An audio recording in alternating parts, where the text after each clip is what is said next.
Hello friends, welcome to my YouTube channel. आज इस आज इस वीडियो में मैं आप लोगों को बताने वाला हूँ बौद्ध धर्म के बारे में। तो फ्रेंड्स, बौद्ध धर्म के संस्थापक गौतम बुद्ध थे। इन्हें एशिया का ज्योतिपुंज कहा जाता था। गौतम बुद्ध का जो जन्म था वो 563 ईसा पूर्व में कपिलवस्तु के लुम्बिनी नामक स्थान पर हुआ था। तो इसके जो पिता थे, गौतम बुद्ध के पिता, वो शुद्धोदन था। माता का नाम था महामाया। इनकी माता की मृत्यु इनके जन्म के 7वें दिन, जो गौतम बुद्ध थे, इनके जन्म के 7वें दिन ही इनके माता की मृत्यु हो चुकी थी। तब इनके लालन पालन जो था वो इनकी सौतेली माँ प्रजापति गौतमी ने किया था। इनका जो बचपन का नाम था सिद्धार्थ था। जो गौतम बुद्ध थे, इनके बचपन का नाम सिद्धार्थ था। बचपन से ही गौतम बुद्ध का मन जो था वो आध्यात्मिक की ओर था। इसीलिए इनके पिता ने इसका विवाह 16 वर्ष की अवस्था में यशोधरा के साथ कर दिया था तथा इसके पुत्र का नाम राहुल था। जो गौतम बुद्ध थे, उनका जो पुत्र हुआ उनका नाम हुआ राहुल। फिर अपने साम्राज्य में एक दिन क्या हुआ, जो गौतम बुद्ध जो थे वो अपने साम्राज्य में भ्रमण के दौरान उन्होंने व्यक्ति जीवन की जो 4 अवस्थाओं को देखा, जिसके बाद उसके मन में वैराग्य उत्पन्न हो गया। वो जो 4 अवस्थाओं को जो देखा, उनमें सबसे पहला था वो था बूढ़ा व्यक्ति। उसके बाद जो देखा वो था बीमार व्यक्ति। उसके बाद जो देखा वो शव देखा। फिर उसके बाद जो देखा वो सन्यासी देखा। यही 4 अवस्थाओं को देखा उन्होंने। फिर धीरे धीरे सांसारिक समस्याओं से व्यथित होकर सिद्धार्थ ने 29 वर्ष की अवस्था में गृह त्याग किया, जिसे बौद्ध धर्म में जो महाभिनिष्क्रमण कहा गया। जो बौद्ध धर्म में जो है वो गौतम बौद्ध धर्म में महाभिनिष्क्रमण जो कहा गया है वो गृह त्याग को कहा गया है। ज्ञान की खोज में बुद्ध इधर उधर भटकते रहे। फिर उन्हें अलार कलाम मिले, जो इनके पहले गुरु बने। जो गौतम बुद्ध के जो पहले गुरु जो बने वो थे अलार कलाम। फिर इन्होंने अलार कलाम से सांख्य दर्शन की शिक्षा ली। जो अलार कलाम जो हैं, इन्होंने सांख्य दर्शन की शिक्षा दी गौतम बुद्ध को।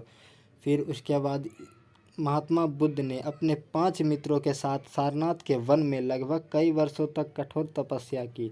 इसके बाद महात्मा बुद्ध ज्ञान की प्राप्ति के लिए गया चले गए। जो महात्मा बुद्ध जो है वो ज्ञान की प्राप्ति के लिए गया चले गए।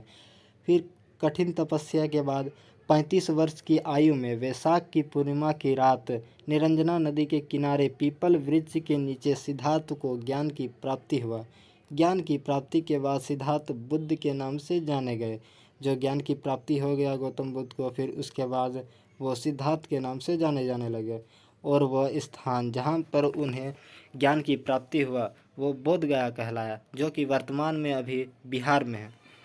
फिर उसके बाद देखते हैं बुद्ध ने अपना प्रथम जो उपदेश है वो सारनाथ में दिया, जिसे बौद्ध ग्रंथों में धर्म चक्र प्रवर्तन कहा गया। जो प्रथम जो उपदेश दिए सारनाथ में, उन्हें बौद्ध ग्रंथों में धर्म चक्र प्रवर्तन कहा गया।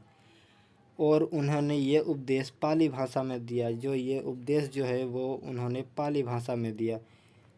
नोट: बुद्ध ने अपने सर्वाधिक उपदेश कौशल देश की राजधानी श्रावस्ती में दिया है। इसे आप लोग ध्यान रखिएगा कि जो बुद्ध ने अपने सर्वाधिक जो उपदेश दिए थे वो कौशल देश की राजधानी श्रावस्ती में दिए थे। तथा अब आते हैं त्रिरत्न के बारे में। बौद्ध धर्म के जो त्रिरत्न हैं, बौद्ध धर्म के त्रिरत्न है। पहला जो रत्न है वो है बौद्ध, दूसरा है जो वो संघ है, तीसरा जो है वो धम्म है। बौद्ध धर्म के त्रिरत्न हैं बुद्ध, संघ, धम्म। अब आते हैं बुद्ध के अनुयायी के बारे में, जो बुद्ध के 2 अनुयायी भागों में विभाजित थे। पहला जो थे वो था भिक्षुक। पहला अनुयायी जो थे वो थे भिक्षुक। दूसरा अनुयायी जो थे उपासक। भिक्षुक बौद्ध धर्म का प्रचार करने के लिए संन्यास ग्रहण किया। जो भिक्षुक जो थे वो बौद्ध धर्म का प्रचार करने के लिए संन्यास ग्रहण किया। और जो उपासक हुए वो गृहस्थ जीवन व्यतीत करते हुए बौद्ध धर्म का अपनाया। बौद्ध संघ में सम्मिलित होने के लिए न्यूनतम जो आयु रखी गई है वो 15 वर्ष थी।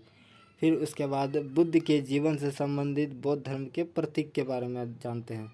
जो बुद्ध के जीवन से संबंधित बौद्ध धर्म के प्रतीक, तो उनके जन्म का जो प्रतीक है वो कमल एवं सांड है। गृह त्याग का जो प्रतीक है वो घोड़ा है। ज्ञान का जो प्रतीक है वो पीपल बोधि वृक्ष है। निर्वाण का जो प्रतीक है वो पद्म चिन्ह है। मृत्यु का जो प्रतीक है वो स्तूप है। अब देखते हैं जो महात्मा बुद्ध जो थे उन्हें 80 वर्ष की अवस्था में 483 ईसा पूर्व कुशीनगर में बुद्ध का जो निधन हुआ, जो भगवान बुद्ध का जो निधन हुआ वो 80 वर्ष की अवस्था में हो गया 483 ईसा पूर्व में, जो कि कुशीनगर में हुआ। जो फिर बौद्ध धर्म में महापरिनिर्वाण कहा गया, जो उनके जो मृत्यु को बौद्ध धर्म में महापरिनिर्वाण कहा गया। निधन के पश्चात बुद्ध के अस्थि अवशेषों को भारत के 8 जगहों पर स्थापित कर स्तूपों का निर्माण करवाया गया, जिसमें से सबसे बड़ा स्तूप जो है वो सांची का स्तूप है। जो सांची का स्तूप है वो सबसे बड़ा स्तूप है। महात्मा बुद्ध की मृत्यु के बाद बौद्ध धर्म के प्रचार के लिए 4 बौद्ध संगतियों का आयोजन किया गया तथा चौथी बौद्ध संगति के बाद बौद्ध धर्म 2 भागों में बट गया। जो बौद्ध धर्म है वो चौथी संगति के बाद 2 भागों में बट गया। पहला जो भाग था वो था हीनयान और दूसरा भाग था वो था महायान। अब हम लोग हीनयान और महायान को बढ़िया से समझते हैं। तो जो हीनयान है, यह हीनयान ये बौद्ध धर्म का प्राचीन रूप है। यह कठोर मार्ग है, इसके द्वारा कम लोग निर्वाण की प्राप्ति कर सकते हैं। यह बुद्ध को अलौकिक गुण वाला सामान्यपूर्ण मानते हैं और यह बुद्ध के प्रतीकों की पूजा करते हैं। इनके ग्रंथ पाली भाषा में रचे गए हैं। ये कर्म एवं धर्म में विश्वास करते हैं। इसका प्रचार प्रसार जो था वो लंका, बर्मा, थाईलैंड, कंबोडिया आदि देशों में हुआ। यह अब देखते हैं हम लोग महायान के बारे में। तो ये महायान जो है ये नवीन रूप है। ये जो महायान जो है ये है नवीन रूप है। यह सरल मार्ग है, इसके द्वारा अधिक लोग निर्वाण की प्राप्ति कर सकते हैं। यह बुद्ध को भगवान मानते थे। ये जो महायान के जो हैं ये बुद्ध को भगवान मानते थे। यह बुद्ध की मूर्ति की पूजा करते हैं।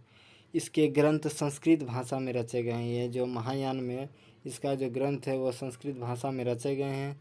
यह परोपकार में विश्वास करते हैं। इसमें बोधिसत्व का आदर्श ग्रहण किया गया है, जो दूसरों का कल्याण करते हैं। इसका जो प्रचार प्रसार जो हुआ वो चीन में हुआ, तिब्बत में हुआ, जापान में हुआ, कोरिया आदि देशों में हुआ। अब आते हैं हम लोग बौद्ध साहित्य के बारे में। बौद्ध साहित्य के बारे में तो त्रिपिटक ये मूल रूप से पाली भाषा में रचे गए हैं। ये जो त्रिपिटक है मूल रूप से पाली भाषा में रचे गए हैं। इनकी संख्या 3 है। पहला जो है वो है विनय पिटक। इसमें भिक्षु एवं भिक्षुणियों के आचरण संबंधित नियम है। दूसरा जो है वो है सूत पिटक।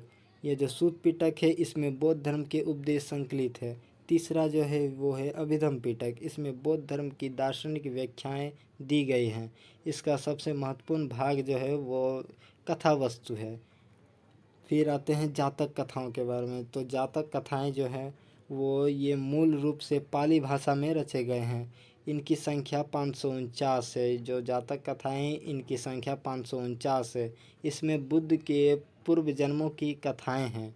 उसके बाद बुद्ध चरित्र, जो बुद्ध चरित्र है इसकी रचना संस्कृत भाषा में हुई है। ये जो बुद्ध चरित्र है इसकी रचना संस्कृत भाषा में हुई है। अश्वघोष द्वारा रचित यह महाकाव्य है। इसमें बुद्ध का जीवन एवं इनकी शिक्षाओं का वर्णन है। इसे बौद्ध की रामायण कहा जाता है। इन्हें बौद्धों की जो रामायण भी कहा जाता है।